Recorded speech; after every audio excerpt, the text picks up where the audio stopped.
Hyderabad Nampally exhibition grounds లో June 8న Battini family చేప ప్రసాదం పంపిణీ చేయనుంది. శనివారం ఉదయం 11 గంటల నుంచి ఆదివారం ఉదయం వరకు కూడా 24 గంటల పాటు పంపిణీ చేస్తామని బత్తిని అమర్నాథ్ గౌడ్ తెలిపారు.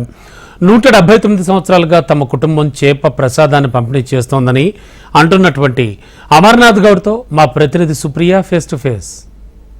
గత 179 ఇయర్స్ నుంచి Battini family Nampally exhibition grounds లో బత్తిని హరినాథ్ చేపల మందిని పంపిణీ చేస్తుంటారు. అయితే మనందరికీ తెలిసిన విషయమే. ఇప్పుడు బత్తిని హరినాథ్ స్వర్గస్థులు అయ్యారు. ఆ తర్వాత వాళ్ళ తనయుడు బత్తిని అమర్నాథ్ ఈ కార్యక్రమాన్ని నిర్వహిస్తున్నారు. వచ్చే నెల జూన్ 8 తారీఖు ఈ చేపల మందిని పంపిణీ చేశారు. అయితే దీనిపై అసలు వాళ్ళు ఎలాంటి ఏర్పాట్లు చేశారు, వచ్చే చేపల మందికి వచ్చే జనాలకు వాళ్ళు ఎలాంటి అరేంజ్మెంట్ చేశారు, ఒకసారి వారి మాటలను తెలుసుకుందాము. మందు పంపిణీ చేస్తున్నారు కదా, సో ఎలాంటి అరేంజ్మెంట్స్ చేశారు దీనిపైన, అండ్ ఎంత మంది వారికి సుమారు ఎంత మంది వస్తారని మీరు అంచనా వేస్తున్నారు?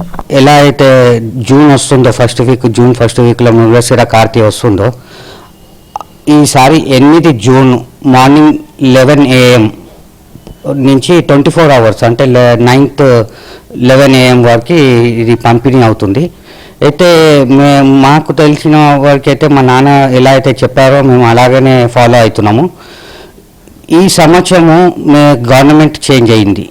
అయితే దాని గురించి మేము అన్ని డిపార్ట్మెంట్లకి ఈ వచ్చే పబ్లిక్కి ఏమి ప్రాబ్లం కాకుండా, వచ్చిన వాళ్ళు అన్ని దేశ విదేశాల నుంచి వస్తారు, మన ఇండియా నుంచి అన్ని స్టేట్స్ నుంచి వస్తారు, ప్లస్ అబ్రాడ్ నుంచి America, London, Singapore, Oman, Dubai, ఇవన్నీ ప్లేసెస్ నుంచి, ఆస్ట్రేలియా నుంచి, సింగపూర్ నుంచి, ఇట్లా అలా అన్ని ప్లేసెస్ నుంచి వస్తారు. అయితే వాళ్ళు వచ్చిన వాళ్ళకి ఇబ్బంది కాకుండా మన హైదరాబాద్ హాస్పిటాలిటీ మనం ఎలా అయితే మనం ఎట్లా డెవలప్ అయినామో, అంటే మన హైదరాబాద్ది ఎంత పేరు ఉందో ఆ పేరు ఖరాబ్ కాకుండా మంచి అరేంజ్మెంట్స్ కావాలని కోరుతున్నాము. గవర్నమెంట్ కూడా అనుకూలంగానే ఉన్నది.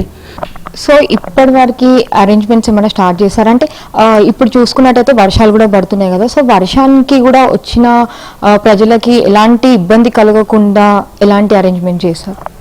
మేమైతే అన్ని డిపార్ట్మెంట్స్కి చెప్తున్నాము. మేము అలాగే మోస్ట్ ప్రాబబ్లీ ఈ వీక్ నెక్స్ట్ వీక్లో సిఎస్ గారితో అన్ని డిపార్ట్మెంట్ని పిలిచి మీటింగ్ చేయిస్తారు. ఎవ్రీ ఇయర్ మాకు అవగాహన ఉన్నది.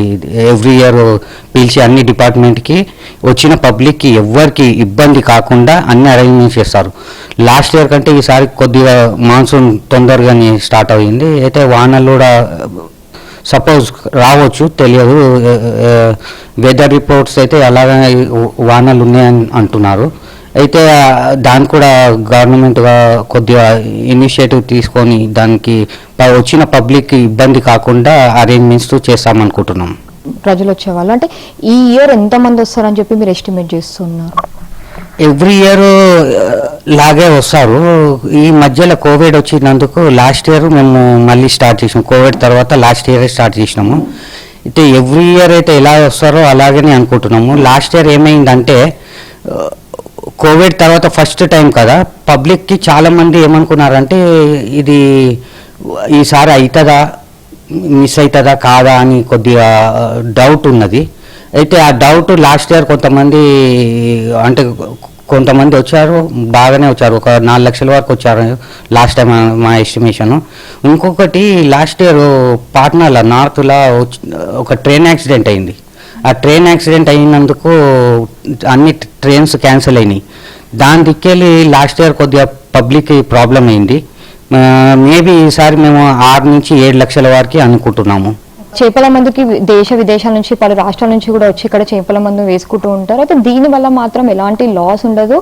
కరెక్ట్ డైట్ మెయింటైన్ చేస్తూ ఈ చేపల మందుని వేసుకుంటే మాత్రము వాళ్ళ హెల్త్ సెట్ అవుతుంది అని చెప్తున్నారు. అయితే అరేంజ్మెంట్స్ కూడా వాళ్ళు అన్ని చర్యలు తీసుకొని అరేంజ్మెంట్స్ చేస్తారు. అంటే వచ్చే జనాలకి మాత్రం ఎలాంటి ఇబ్బంది కలగకుండా వాళ్ళు అరేంజ్మెంట్ చేస్తున్నారు. కెమెరామెన్ రాజుతో సుప్రియ, HM TV, హైదరాబాద్.